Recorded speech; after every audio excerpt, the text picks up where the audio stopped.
Chamber of Commerce Business Luncheon. We appreciate your support very much. It's great to see everybody here today. We believe we're going to have an exciting program for you. We certainly are going to share a lot of good information. We've got a wonderful guest in the Massachusetts State Gaming Chair, Mr. Stephen Crosby. He's accepted our invitation. Thank you very much, Stephen.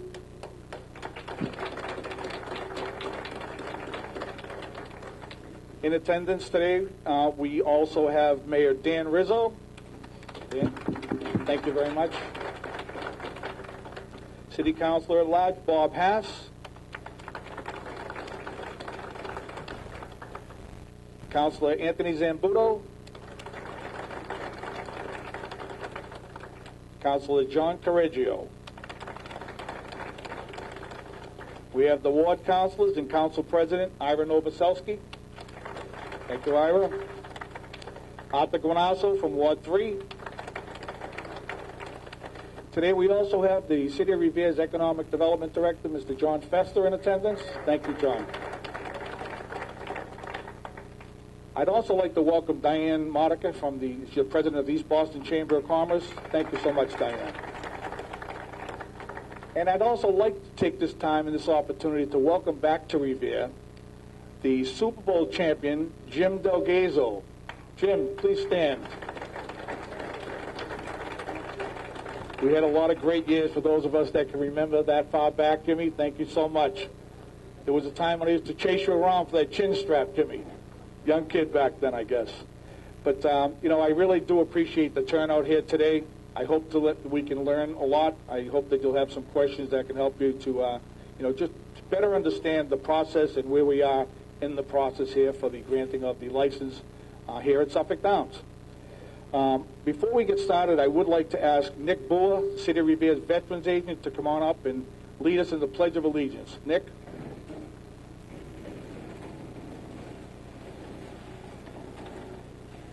I pledge allegiance to the flag of the United States of America and to the republic for which it stands, one nation, under God, indivisible, with liberty and justice for all. Thank you very much, Nick. And I'm very sorry I did not take the opportunity to introduce the Chief of the Fire Department, Eugene Doherty, and the Chief of the Revere Police Department, Chief Caffarelli. Thank you very much, Chief. As I mentioned, today we do have the gaming chair, Stephen Crosby, here.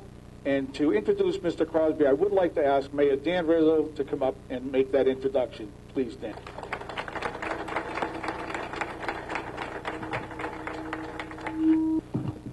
Bob, thank you very much.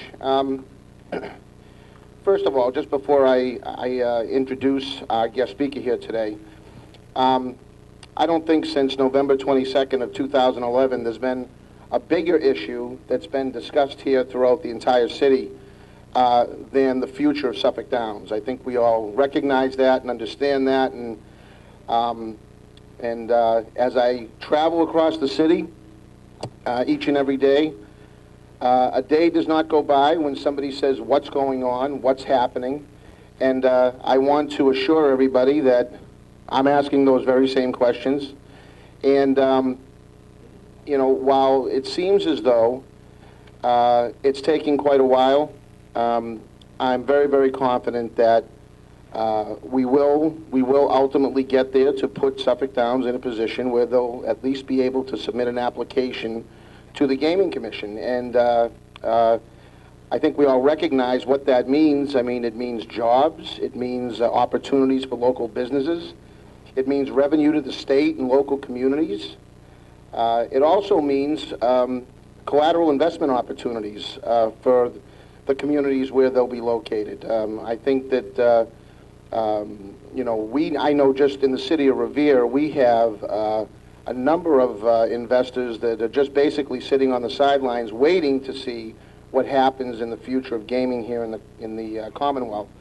So with that being said, Steve Crosby, as was mentioned, is the chair of the Massachusetts Gaming Commission. The Gaming Commission ultimately is going to be responsible for managing the process to select, license, oversee, and regulate all expanded gaming facilities in the Commonwealth.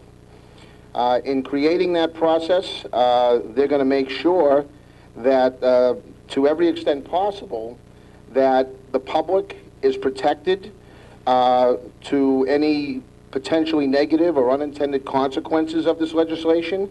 They want to allow an appropriate return on investment for gaming providers that assures these operators of these casinos the highest quality that can possibly be achieved in terms of their operations. So prior to serving as chair of the Massachusetts Gaming Commission, Mr. Crosby served as founding dean of the John McCormick Graduate School of Policy and Global Studies at UMass Boston.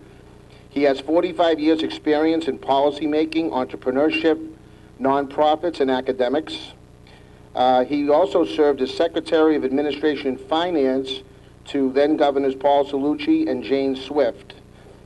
He was responsible for the development, legislative approval, and implementation of the governor's $23 billion annual budget and a $2 to $3 billion capital budget. He supervised 22 agencies with 3,000 employees. In 2002, he also served as Chief of Staff to Governor Swift. In addition to his many other public service positions over the years, he's also worked in the private sector. In fact, he worked in the private sector for 25 years. He was the founder and publisher of CCI Crosby Publishing in Boston. He has also served as chairman and CEO of technology and publishing companies, including Interactive Radio Corp., Smart Root Systems, Crosby Vanderberg Group, and Metro Guide, Inc. He received his BA from Harvard College and his JD from Boston University. Couldn't be a finer pick for chairman of the Gaming Commission than our guest speaker today, Steve Crosby.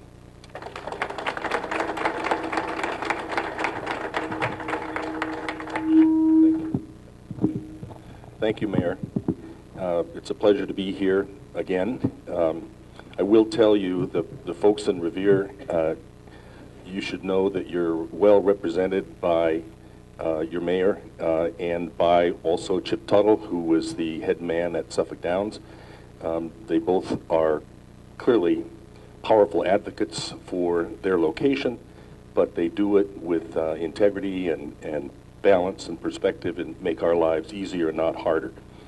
So folks, you're well represented, and they get their due in due time. Not to overinterpret that, which means a fair look. Your due is a fair look.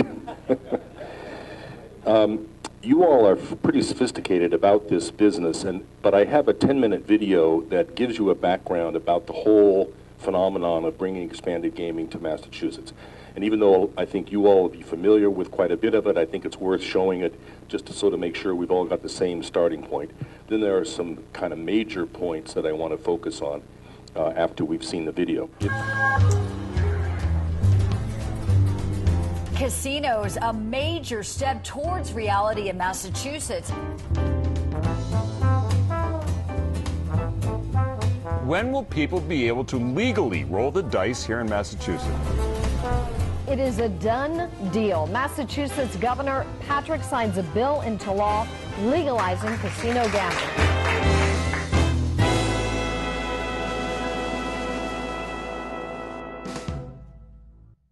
It is truly an exciting and historic time for the Commonwealth and its citizens as we embark on the successful launch of the state's newest industry, expanded gaming. With a clear sense of urgency balanced with the necessary attention to detail, the Massachusetts Gaming Commission is hard at work to swiftly establish a strong foundation upon which to build thousands of jobs for Massachusetts residents, generate hundreds of millions in new revenue, and drive economic growth across Massachusetts. When we do our work and finish it well, we will be set to have a financially stable, rigorously ethical, and for the communities and for the vendors, a profitable casino gambling industry. With integrity, transparency, and your participation, Massachusetts will soon be home to several state-of-the-art, world-class gaming facilities attracting visitors from around the globe. I think what the governor and the legislature were looking to accomplish with this legislation was first economic development, to generate good new jobs, as many as 10,000 construction jobs and as many as 10,000 permanent jobs. The second priority they were expecting to generate is new revenues to the Commonwealth, and if we do our jobs well, we will have a robust casino industry with world-class facilities, attracting people from around the world and generating $300 to $500 million in new revenue for the people of the Commonwealth. The Gaming Act allows for up to 3 destination resort casinos located in 3 geographically diverse regions across the state, to include Western Mass, the Greater Boston area, and Southeastern Mass. In addition, the Act allows for 1 slots facility competitively awarded for 1 location statewide. The license fee for each resort casino will be at least $85 million and include at least a $500 million capital investment. The state will receive 25% of gross gaming revenues from each casino. The slots parlor, which is allowed to hold up to 1,250 slot machines, has a license fee of at least $25 million and requires a minimum $125 million capital investment. The Commonwealth will receive 40% of gross gaming revenue from the slots facility, with an additional 9% going to the newly developed Racehorse Development Fund designed to promote the state's horse racing industry. The revenues derived from gaming are allocated by law to the following.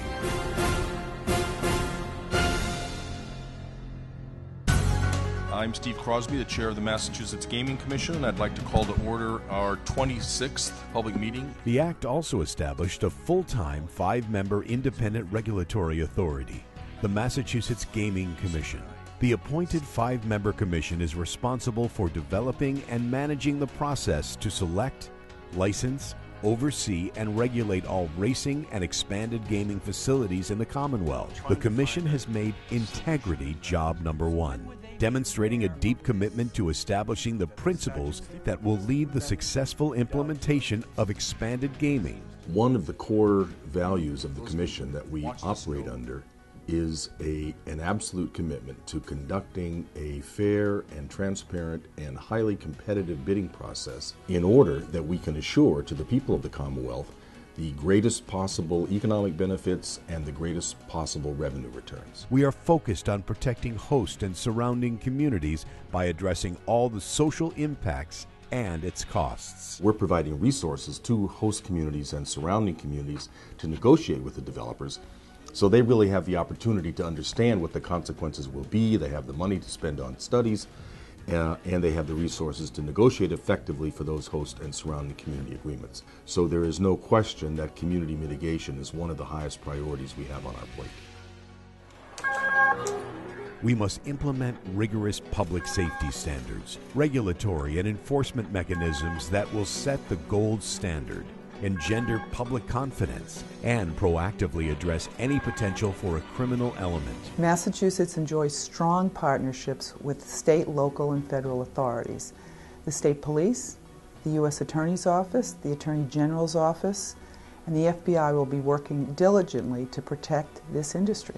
We value an uncompromising commitment to the integrity of the licensing and regulatory process, strict adherence to the letter and spirit of an enhanced code of ethics, with a thoughtful balance between rigorous regulation and the burden of compliance. Each applicant for a license, as well as all of their qualifiers, it's important that we know that they have the integrity, the good character, the honesty, the financial suitability to have a license in this state. The Massachusetts Gaming Commission shares everyone's desire to quickly put people to work, begin to generate the anticipated revenue, and experience the benefits to our tourism market. In an effort to expedite licensing, MGC developed a 2-phase licensing process, Phase 1 and Phase 2. Phase 1 determines an applicant's suitability in matters related to finance and integrity. It requires an extraordinarily extensive and thorough background investigation. Once an applicant passes the background investigation and is deemed suitable, the applicant moves on to Phase 2. Phase 2 is the gaming applicant's site-specific proposal. MGC will issue the single slots parlor license first in fall 2013. The resort casino licenses for regions A and B will be issued no later than February 2014. Off for the mascot. In May 2012, the Massachusetts Gaming Commission assumed regulatory responsibility of the state's horse racing industry from the State Racing Commission. MGC's newly created racing division is now the lawful authority on all regulatory matters for the industry. Soon after assuming responsibility for racing, the Commission announced significant steps towards regulatory reform aimed at strengthening the state's horse racing industry in anticipation of the arrival of expanded gaming to the Commonwealth.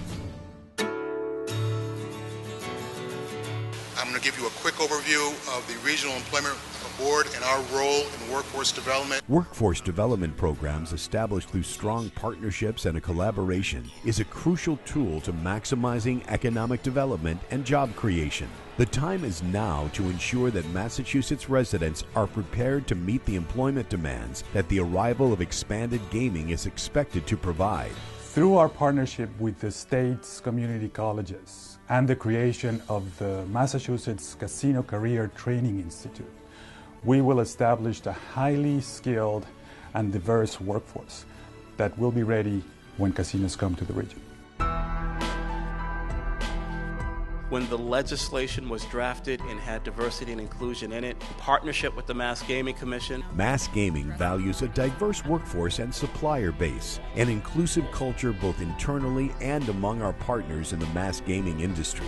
Building a culture internally and encouraging a culture externally that has the competence and flexibility to create a welcoming and inclusive environment for all people is an important precondition to successfully building and maintaining a diverse workforce and supplier base. Thank you, everyone, for being here today on what is for us a truly momentous moment and a momentous moment in Massachusetts gaming history. The Commission successfully established a robust competition for the available licenses. Multiple gaming applicants are now required to put forth stunning plans which exceed expectations and meet evaluation criteria that maximizes economic development. We've actively encouraged competition, at least in the Boston region, but we're happy to see the activity in Western Mass. We think that generates good proposals. Competition, as Chairman Crosby has said from the outset, and as we all believe, is really how we're going to get the best value out of this legislation. As part of the evaluation criteria, gaming applicants will be required to address concerns relating to problem gambling. The Commission is committed to implementing innovative strategies and developing strong partnerships to mitigate those potentially negative effects. The Mass Council on Compulsive Gambling, other health professionals are just examples of those partnerships. Community engagement and public participation is a top priority for the Commission. We are relying on the feedback of the public as we chart the future and make decisions that affect many. We hope that the public and public officials alike will take advantage of the opportunities provided to contribute and influence outcomes. The Commission holds weekly open meetings which include a live stream for those unable to attend. Mass Gaming offers a variety of ways for you to stay informed and connected. Stay posted on the latest information by visiting us at massgaming.com or connecting with us via Twitter, Facebook, and even YouTube. We are committed to keep you up to date on our progress. Our network of outreach will provide timely and important gaming information to residents, business owners, and individuals seeking a one-stop shopping resource to learn more about the state's newest industry. Thanks for tuning in. Please continue to visit us at massgaming.com. Well, the video gave you kind of a general background on how this process came about. You know the broad strokes, 3 casinos, up to 3 casino licenses, 1 in each of 3 regions, including 1 in Eastern Mass, and a slots parlor anywhere in Massachusetts. But there are a couple of highlight points that I wanted to emphasize. We established from the very beginning of our work, a little over a year ago, that our top priority, and this was also the top priority in our legislation, is to establish the integrity of the process, establish and maintain the integrity of the process. for an industry like this particularly, all industries, but particularly this one, the public and the participants in the process need to know that the only issue that will bear on our decisions is the merits of the proposals as best we can understand them. If anybody believes that there's any other criteria out there, it totally destroys the process and destroys the public confidence. And it has to be not only that, in fact, there are no other influences other than the merits as we understand them, but there has to be the appearance of that same integrity. Meaning we're trying to be very careful about who we talk to and when we talk and what we say and so on and so forth. So that's been absolutely crucial. We committed ourselves to a fair, open, transparent, and participatory process. If at the end of the day, the participants and the public believe that this process has been fair, transparent, and participatory, totally on the level, then there'll be disappointments, but people will accept our judgments for what they are, which is our best judgments. So that's job one, that you all and everybody else in the Commonwealth believe that the process was totally on the level. The second, and this was of somewhat less interest to some of the people in the room, was we felt that it was very important that we have robust competition for all of the licenses. When we started, there was robust competition. In Western Mass, I think there actually were 5 major companies. But for the slots parlor, there was only 2, Raynham and Plain Ridge. And in Eastern Mass, there was only one certain one, which was Suffolk Downs, on the possibility that the David Noon's proposal, nobody knew for sure whether that would happen. It was important to us, for everybody's interest in the long run, that all of the licenses were aggressively competed. That's what will get the best foot forward from the bidders. It's in the public interest, and it gives us the opportunity to set evaluation criteria and that are high, and have the bidders really have to reach to accomplish our evaluation criteria, to meet our evaluation criteria. And we, in fact, as you know, have that. We now have 3 seriously competitive proposals in Eastern Mass. We have 4 seriously competitive proposals for the slots parlor, and we still have, a remaining 3 in Western Mass. So it's very important to us that we get the best that these folks have to put forward. But as Mayor Rizzo commented to me earlier today, the law only takes a 25% tax rate. There are many of gross gaming revenue. 25% comes to the Commonwealth. That's much more lower than many other jurisdictions. Some are as high as 50 or 55%. But when you get greedy on your tax rate like that, what you do is force the bidders to either invest less money, to hire a few people, to offer less quality services, or worse yet, you put them in a position where they're really not financially stable when the downturns come, and they do come. And the legislature was clear that we want a healthy, robust, financially stable, profitable industry. We want to push people right as far as they can go, up to going beyond their own financial health. It certainly is working out in Western Mass. We started out with proposals that were $700 million investments. They're now up to $1 billion in the case of one of them. And they kept, as each one would announce their numbers, they kept going up, 700, 717, 775, 825, and now one of them is up pretty close to $1 billion, which is akin to the kind of money that's being invested in Eastern Mass as well. So we hope we have established the principle of integrity, and we certainly have established the principle of a competitive environment. Now starting to get to what you all are really interested in, the schedule and the rest of the process. We divided the application process into 2 phases. The first phase is background checks, which is what's going on right now. The second phase, for everybody who is found suitable by our background checks, and I'll tell you more about that in a minute, everybody who's found suitable will then be able to submit the major site-specific application, the stuff you've seen with the fabulous renderings of what the facility will look like at Suffolk Downs, the numbers of jobs generated, the revenue that's going to be generated, et cetera, all the economic impact, the relationships with the communities, and so forth. We are just now coming to the conclusion of the background check process. This is an astonishing process.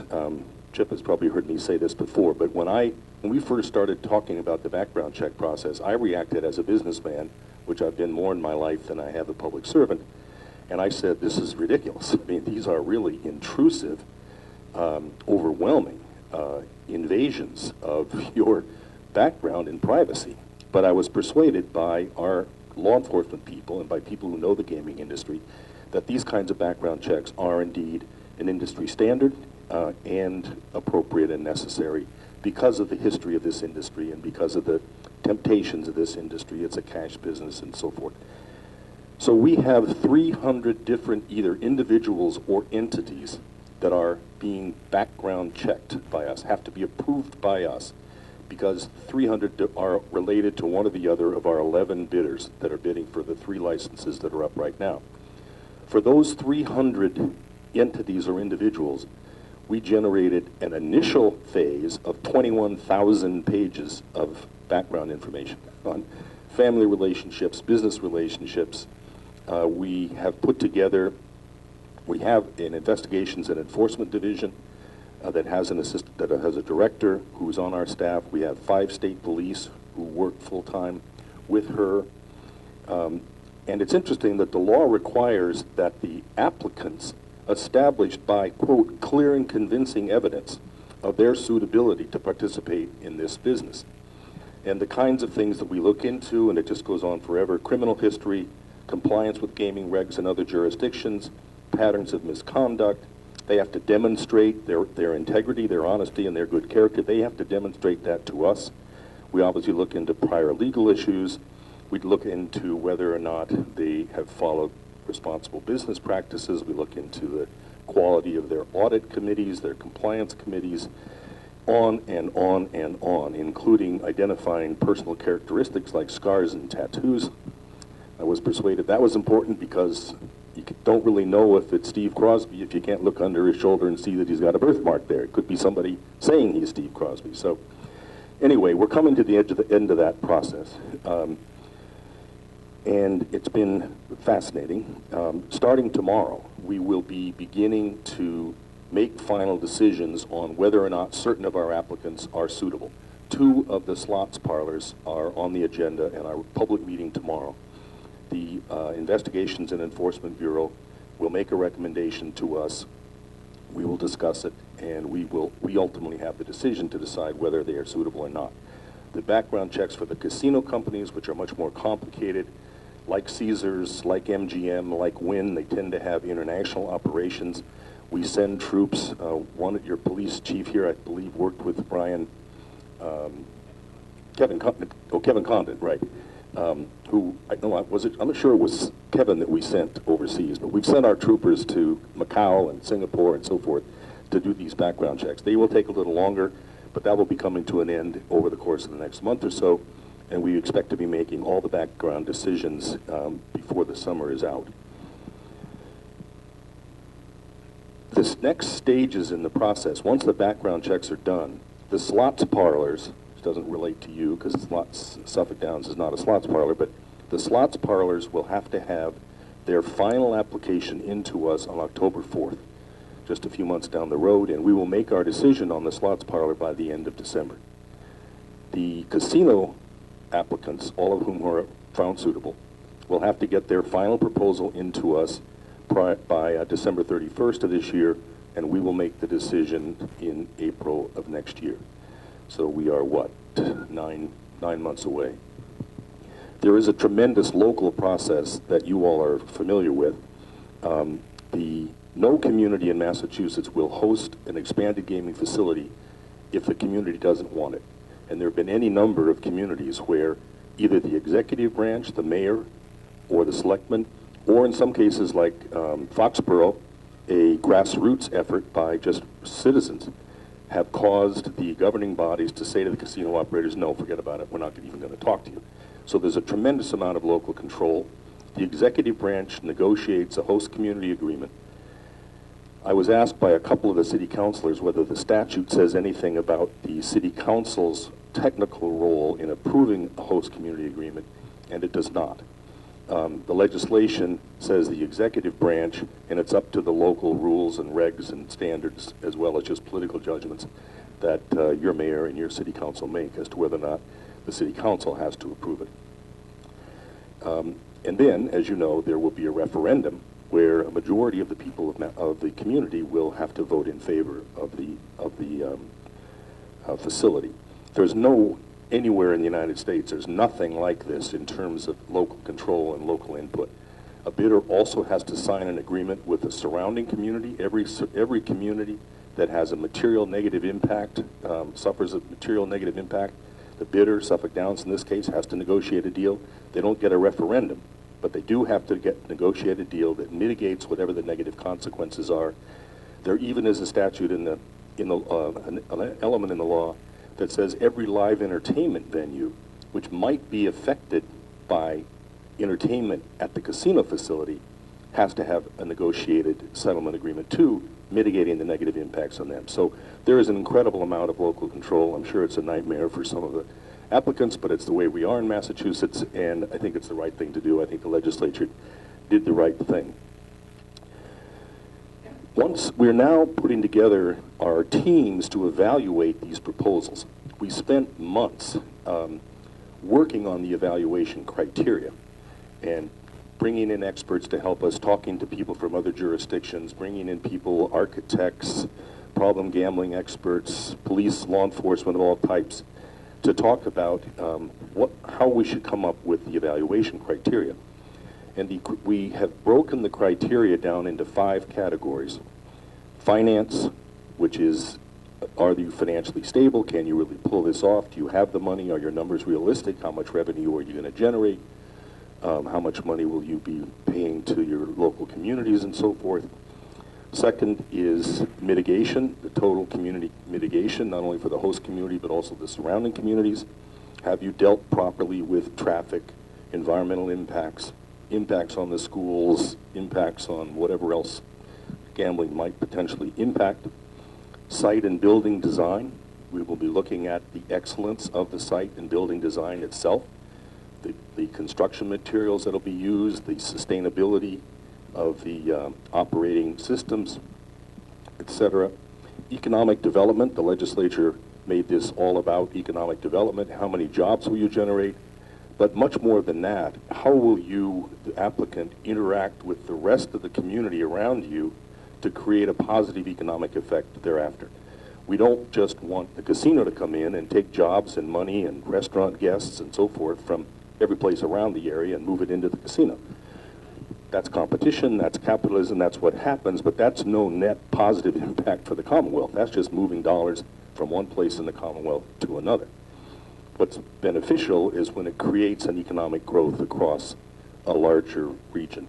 And our bidders are deeply involved in figuring out how they can support the local tourism industry, how they can cross-market with other venues, how they can enhance their facilities to make them an additional tourist draw, not just the gambling, that kind of thing. That's the economic development side. And then finally, there is a 5th category, which is referred to as general and overview in our evaluation criteria, but what I have taken to calling the wow factor. And basically what we've said, and I'm sure every jurisdiction does this and they all think they're special, we think we're special, but what we've said is, how are you going to do something different? How are you going to do something that really distinguishes the casino industry in Massachusetts from the casino industry elsewhere? How can you play upon, maximize, augment our existing skills and our existing strengths? Can you relate in some way or other to our higher education industry? Can you relate some way or other to our environmental issues? Can you relate to our public transportation system? What can you bring to the table that really is bigger and better than what we might see someplace else, and that will distinguish you and will really maximize the broad tourism economic impact that these facilities will have, and minimize the negatives? That's another way to demonstrate a wow factor. There are negatives. Certainly there's traffic, certainly there is problem gambling. We will be looking in this 5th category for something special. Each of the 5 commissioners has taken one of those 5 categories. I get to do the wow factor, and we are putting together teams to help us evaluate these proposals. You can imagine these will be huge proposals. Hundreds, if not thousands, of pages of stuff will come in, and we'll have to it's broken up in our application form by these 5 evaluation criteria, and we will be putting each bidder's finance section through a standard review process, each mitigation section through a standard review process, and they will be judged, each of the bidders for each license will be judged on a good, better, best way. It won't be numbers, it won't be numeric, but there will be some weighting. The evaluation team for finance will say, for finance, we rate these 3 applicants or 4 applicants as A, B, and C. We will then put them all together, and the commission as a whole will look at all of those ratings and finally try to figure out what's really the best deal, broadly interpreted, for the host community, the region, and the Commonwealth as a whole. We've spent a tremendous amount of time working on these evaluation criteria, and it would be interesting. It's on our website. I think you'd be interested. Let me just read you, if I can read it in this light, the background, the sort of overview about this wow factor. We said, since it began operations more than a year ago, and throughout its 70 public meetings and 8 public educational sessions, the members of the Mass Gaming Commission have tried to articulate a vision rooted in the expanded gaming legislation of how we would like to see expanded gaming conceived of and operated in the Commonwealth. The backbone of that vision will be found in considerable detail in the following 4 sections of the application: finance, economic development, design, and mitigation. In addition to this basic structure, we've tried to articulate our aspirations for something more, something unique, something special, something innovative in the architecture of the gaming industry in Massachusetts. In this first part of the application, we'd like to respond in more detail to these broad thematic questions that, taken together, embrace this architecture. And then we lay out a whole bunch of questions about, and that's the case for each of our different 5 categories. So we will be going through that for the slots parlor in September and October and November, and we will be going through that process for the casino proposals in January, February, March, and concluding in April. Just 2 or 3 other highlights that are worth knowing about what's going on here, mostly things that were done well by the legislature. They've created a $15 to $20 million community mitigation fund that comes out of the gaming revenue that we will assign to communities where mitigation problems that were not anticipated and not dealt with in the earlier negotiations, there are resources there to take care of additional mitigation problems, $15 to $20 million. There's another $15 to $20 million when all the facilities are up and running that go into something called the Public Health Trust Fund, which is administered by me, the chair of the commission, and the Secretary of Health and Human Services, to deal with principally problem gambling, but also all other socioeconomic impacts that have to do with public health in one way or another, such as domestic violence and crime rates and so forth. This is $15 to $20 million for Massachusetts. To give you an idea how extraordinary that is, in 2010, 2.5 years ago, the total amount of money put towards problem gambling in the United States was $58 million. And we will have $15 to $20 million just for Massachusetts. It's unheard of. There's never been anything like it. The legislature has given the commission the tools to do this job right. And if you can mitigate, if problem gambling can be mitigated, we have the tools to mitigate it. And it was an extraordinary step on the legislature's part. We were also asked to protect the lottery. This is one of the unknown issues about the casino gambling in Massachusetts. Massachusetts already has more per capita gambling than any state in the United States except for Nevada. We have $725 per person, man, woman, and child, per year that's already gambled in our lottery. $725 per man, woman, and child. That's $5 billion total. $1 billion of that $5 billion goes to cities and towns, as I'm sure your mayor much appreciates. Nobody wants to cannibalize that $1 billion that goes to cities and towns, but nobody has ever introduced casino gambling into a jurisdiction which is already heavily saturated with lottery gambling. Nobody really knows. Are they the same people? Are they different people? Will they trade off lottery dollars to slots machines dollars?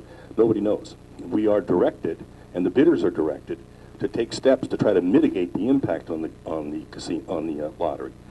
But it's treading new ground, and nobody really knows how to do it, but we're certainly going to think as creatively as we can. The last thing I want to mention, just notable points, The commission has to do with what I said at the beginning about making this be a process that is marked by its integrity. The legislature gave us the privilege of being accountable to almost nobody other than ourselves. I have a 7-year term. I'll be in this office. If I want to keep this job, I'll be in here longer than the next governor, never mind the governor who appointed me. We don't have to go to the legislature to get our budget. We don't have, every state agency around here has to negotiate with the state legislature for their budget. We don't have to do that. Our budget comes from the operators. Nobody calls us. None of the legislatures call us. There is no opportunity for political interference. Unlike, for example, in Ohio, where the commissioner, my counterpart in Ohio, the chair of the commission, is the former Speaker of the House. And the head of operations, the director of the casinos in Ohio, is the former general counsel of the Senate. So there's nothing wrong with that. It's just a different way to do business, and has given us the opportunity to do what I said we wanted to do, which is to make this decision based on the merits as best we can understand those merits and nothing else. And the legislature, again, gave us the tools to do that. So at the end of the day, which will be April, we hope that we will have, one, a process which has been widely perceived to be on the level. 2, we will have a robust, financially stable, highly ethical gaming industry. 3, we will have generated 8,000 to 10,000 construction jobs. 4, we will have generated 8,000 to 10,000 permanent jobs. And 5, we will generate somewhere in the neighborhood of $300 to $500 million in incremental tax revenue to the Commonwealth of Massachusetts. If we get all that, we will consider this to have been a job well done. So I hope I can come back to you in another 2 or 3 years and tell you that we made it. Thank you for having me. Going around like this is one of my important responsibilities, and I'm glad to have a chance to do it, and I'm more than happy to take questions about anything from anybody.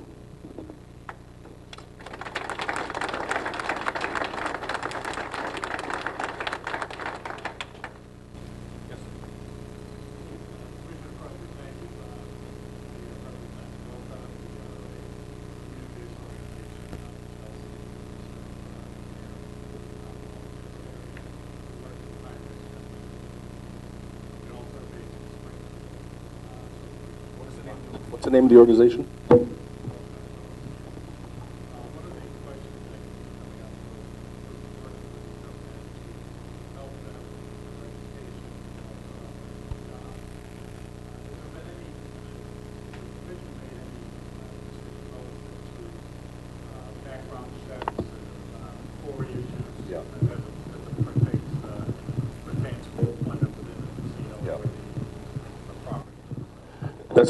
That's a very good question, and it's one we've been wrestling with even for our own hiring. The law directs us, or sets out as an evaluation criteria, the extent to which the hiring takes place amongst hard-to-hire, underemployed populations. By definition, those are populations which are going to have certainly credit problems, and particularly after this most recent recession. And in some cases, criminal record problems, dope problems, and we have pretty stringent standards for the kinds of people that can work in the facility. The standards get less stringent as you get farther and farther away from the money. You will have to be licensed in some fashion or other, even to work in a hotel which is affiliated, or to work in a restaurant or a shop. We will license all those people, but it will be a much less rigorous standard. And we are working with folks like you, and I'm pleased to know about you, to try to figure out how do you do that. You know, how do you not hopelessly prejudice the opportunities of people who have certain kinds of problems in their background, on the one hand, but on the other hand, keep the process clean. I mean, it's a tough line to walk. We have a woman named Jill Griffin, who was starting, I think, in about a week, who was the director of labor and workforce and supplier development, as well as the diversity dimension within both. And she will be leading up that effort. And if you would like to give her a call and ask to be involved, or I can take your card, you know, we're looking for help on that kind of thing.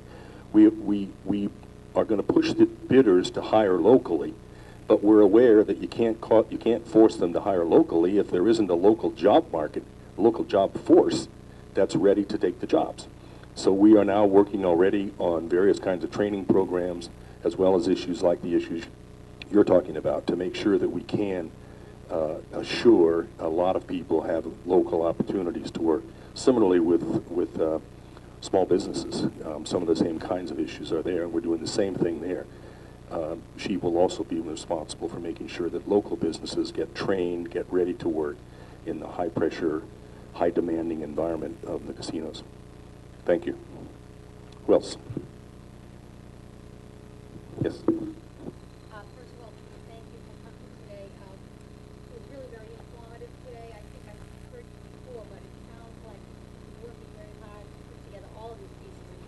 Good luck to you to put this all together in 3 months. But in any event, you know, the East Boston Chamber has already taken a position to support casinos in our venue, and we've worked closely with Suffolk Downs over the last several years to make certain that they're aware of what our concerns are. But can you talk a little bit, if you can, about maybe some of the investigation that you've done about small business partnerships in some of the other venues in the country, or whether or not, you know, the commission will be looking at that particularly as you evaluate the applications?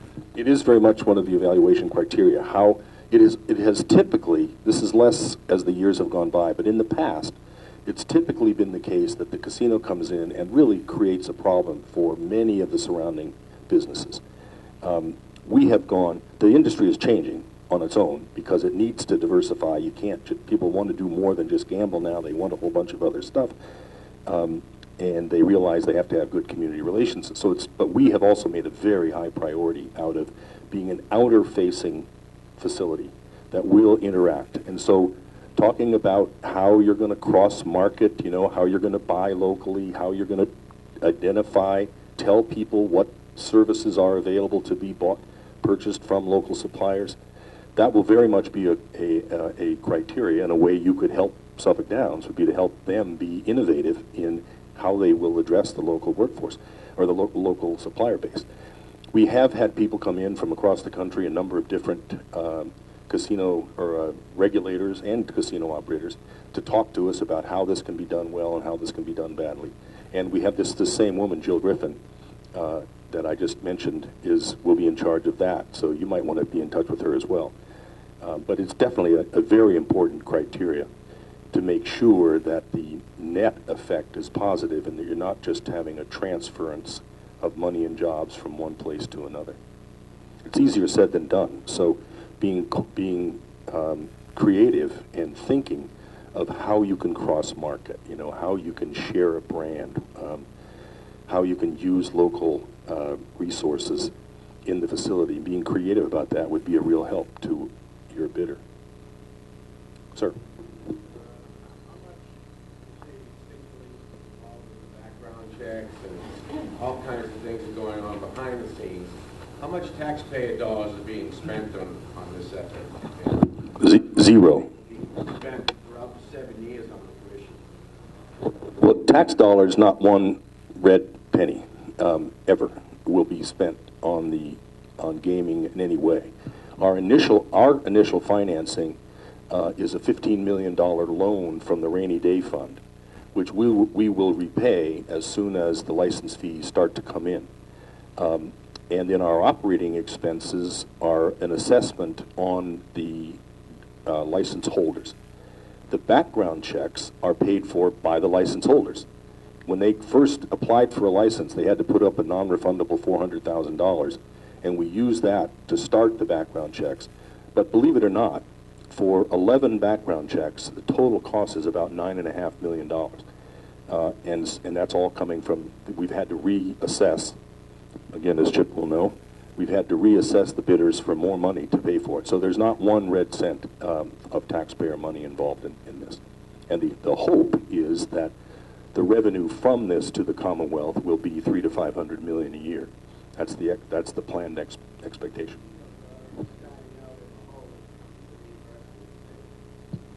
Yeah, that's part of their initial capex. Part of their initial investment is the money. Well, first of all, if you get a license, you have to put up an $85 million one-time license fee. So everything else is kind of chump change compared to the 85 million. But in addition, they have to build the facility. They will be paying our operating expenses even before they're up and running. Even, you know, so yeah, that's part of their return on investment calculation, is how much money is their total out of pocket, not just the investment in the building, but all the license fees and our operating expenses and everything else. Not only did I have to live my college transcript, I had to pay it. Anybody else? Anybody mad about anything? There must be something on your mind that taken too long, right? Well, we heard that many times, and actually, it's very interesting. I mean, it is what it is. We fully well understand how people, particularly people like Suffolk Downs and the construction trades, you know, they're anxious to have this happen. You guys have been working on this for I don't know how many years, but we've only been working on it for 14 months, and we had to start from ground zero. And we were compared to many other jurisdictions. People would say, geez, look at Pennsylvania, look at Ohio. Well, Ohio was the most recent one, and one of the ones that was held up as a model, but why we couldn't move as fast as they did. Well, you should know that in Ohio, there was a constitutional referendum paid for mostly by two casino companies. I think it was two casino companies, Penn National and one other. That constitutional amendment said we will have casino gambling, and it will be at such and such locations. And it just happened that Penn National and the other company owned those locations. So as soon as the constitutional amendment was signed, bingo, they had shovels in the ground. Now, you know the process that you folks have been going through, and the mayor of Boston's been going through. So there was an entire year that was exempt from their process. Nothing like that would ever fly in Massachusetts. It'd be a firestorm, something like that happened. But it is because of in the long run, the thoroughness of this process, the fact that the communities have so much say, and that we are taking as much time as we are on evaluation criteria and mitigation and so forth. It isn't taking very long given what we have to do, and B, however long it takes, it's worth it. You know, as I've said many times, we are moving as fast as we possibly can. We've done many things to try to expedite the process, but we will not compromise the integrity of the process or the thoroughness of the process for speed. It's coming. Anybody else?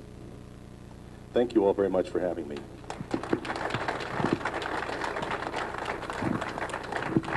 Mr. Crosby, thank you very, very much for coming today, making your time and coming to speak with us. Please be careful of the cord.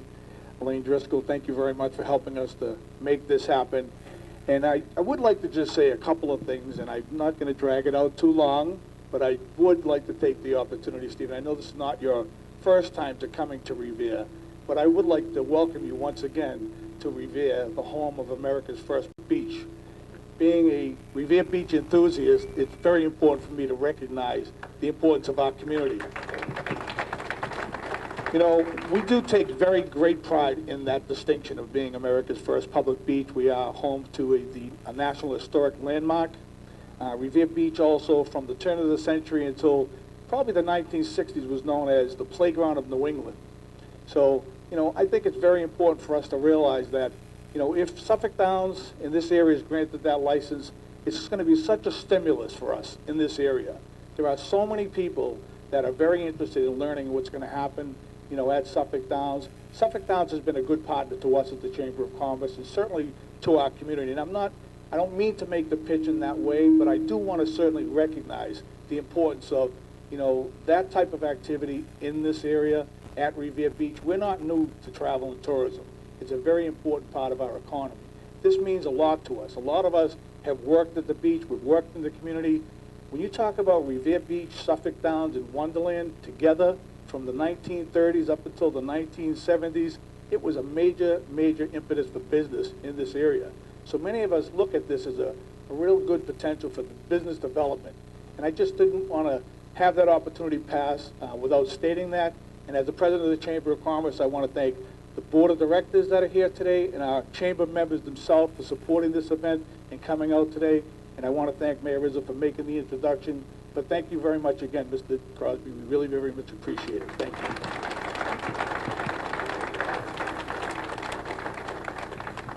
I would like to take a minute or two just to mention some of the upcoming events that we have with the Chamber of Commerce and with the other chambers of commerces in the area, because we certainly do work together quite well.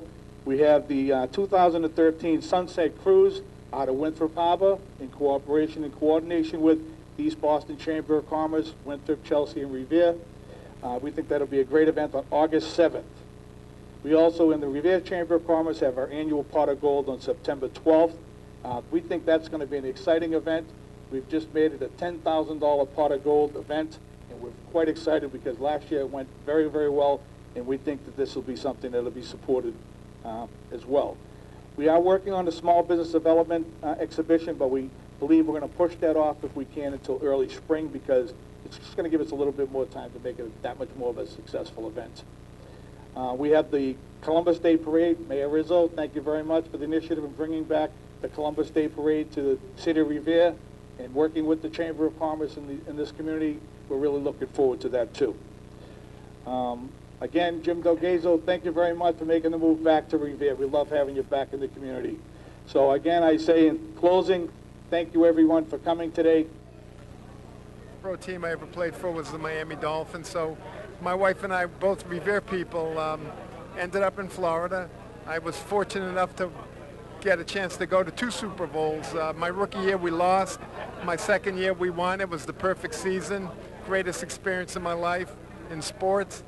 And we came back to this area in 2001, my wife and I, for 4 years.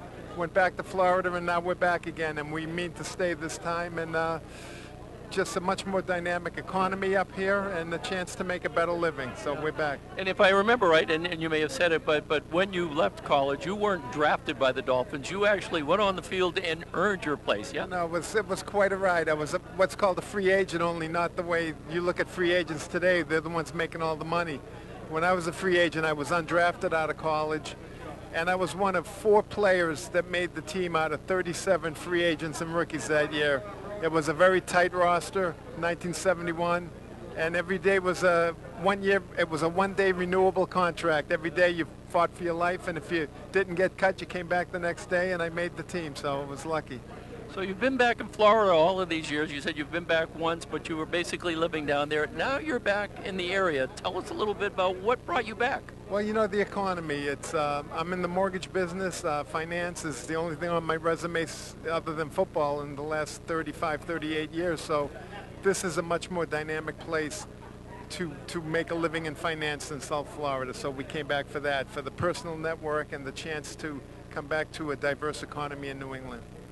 Now, I know you've probably been back off and on, you know, during your years in Florida, but what changes have you seen in Revere since then? Well, you know, it's just unbelievable, the change and the non-change. You know, the non-change is the small roads, the infrastructure just gets more beat up and smaller, it seems like, every time I come back. But a lot of changes in the way the city grew and the just growth in the area population-wise.